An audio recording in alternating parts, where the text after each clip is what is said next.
मित्रांनो, जेव्हा आपण झोपून जातो आणि त्यानंतर आपल्याला जे स्वप्न येतात ते आपल्या आयुष्यातील सर्वात मनोरंजक अनुभवांपैकी एक असतात. एक माणूस रोज रात्री 4 ते 7 स्वप्न बघतो. तो कमीत कमी 2 तास स्वप्न बघतो.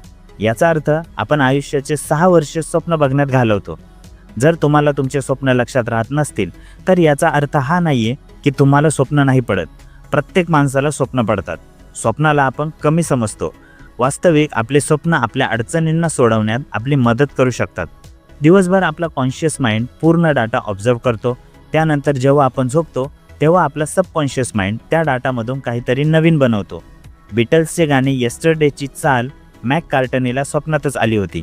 जसे त्यांची झोप झाली ते त्यांच्या पियानोजवळ पळाले आणि त्यांनी त्या चालीला वाजवायला सुरुवात केली आणि ती त्यांच्या लक्षात राहिली. त्यानंतर हे एक सुपरहिट गाणे ठरले. शिलाई मशीनचे जनक एलास होवी यांनी शिलाई मशीन स्वप्नामध्येच बघितली होती.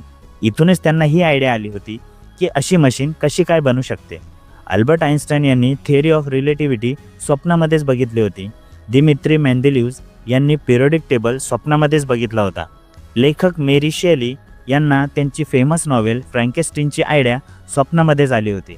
तर तुम्ही बघू शकता की लोकांना आयडिया बनवण्यात, पुढे जाण्यात आणि स्वतःचा विकास करण्यात त्यांच्या स्वप्नांनी किती मदत केली होती. तसे बघितले तर स्वप्नांनी जग बदलले आहे. असे होऊ शकते की तुम्हालाही तुमच्या स्वप्नात अशाच प्रकारचे आयडिया येत असतील पण तुमच्या ते लक्षात राहत नसेल. मेमरी एक्सपर्ट जिम क्विक यांनी स्वप्नांना लक्षात ठेवण्यासाठी 6 स्टेप्स सांगितले आहेत. पहिली स्टेप आहे डी म्हणजेच डिसाईड. झोपायच्या आधी हे डिसाईड करा की तुम्ही सकाळी उठल्यानंतर तुमच्या स्वप्नांना आठवाल की तुम्ही काय बघितले होते.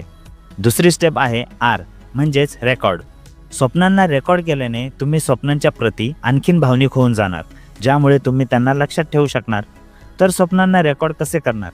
झोपते वेळी आपल्याजवळ एक पेन आणि पेपर ठेवा किंवा एक छान स्वप्नांची डायरी बनवा आणि ती तुमच्याजवळ ठेवा. अंधारात झोपत असणार तर एक लाईट बल्ब पण जवळ ठेवा. रात्री एखाद्या स्वप्नांमुळे तुमची झोपमोड झाली तर तुम्ही त्याला त्याच वेळी लिहा की तुम्ही काय बघितले होते. सकाळी उठल्यानंतर पण तुम्ही आठवा की तुम्ही काय बघितले होते आणि ते पण लिहा.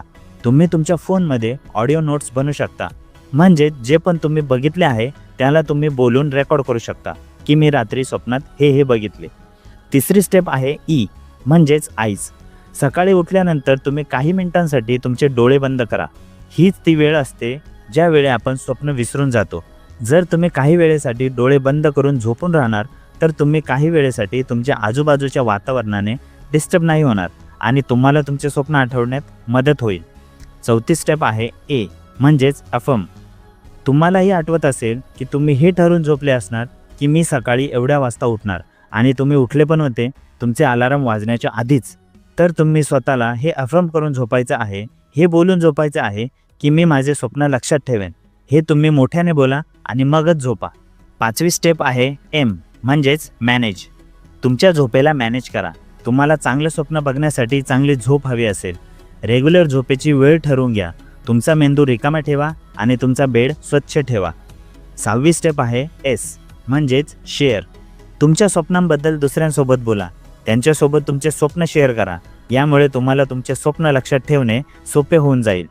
स्वप्नांना लक्षात ठेवण्याची क्षमता ही एक स्किल आहे, कौशल्य आहे, जे सरावाने शिकले जाऊ शकते. हार न मानता शिकले जाऊ शकते. या स्टेप्स फॉलो केल्यानंतरसुद्धा तुम्हाला तुमचे स्वप्न लक्षात राहत नसतील तर तुम्ही ते सोडून नाही द्यायचे. तुम्ही हीच प्रॅक्टिस करत राहायचे आहे. हळूहळू हे तुमच्यासाठी सोपे होत जाईल आणि तुम्हाला तुमचे स्वप्न लक्षात राहत जातील. ज्यावेळी तुम्हाला तुमचे स्वप्न लक्षात राहायला सुरुवात होईल तेव्हा याचा एक मजेशीर साईड इफेक्ट आहे. त्याला बोलतात लुसिड ड्रीमिंग.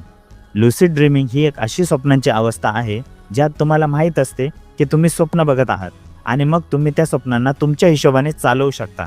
त्या स्वप्नात तुम्हाला जे वाटेल ते तुम्ही करू शकता. तुम्ही थरारक काम करू शकता, कोणतीही प्रॉब्लेम सॉल्व्ह करू शकता, एखादे क्रिएटिव्ह काम करू शकता, काहीही. तर या होत्या काही गोष्टी स्वप्नांच्या लिमिटलेस या पुस्तकातून, ज्याचे लेखक आहेत जिम क्विक. व्हिडिओ जर आवडले असेल तर एक लाईक करायला विसरू नका. सोबतच चॅनल सबस्क्राईब करा आणि बेल आयकॉन दाबायला विसरू नका. Thanks for watching. नमस्कार.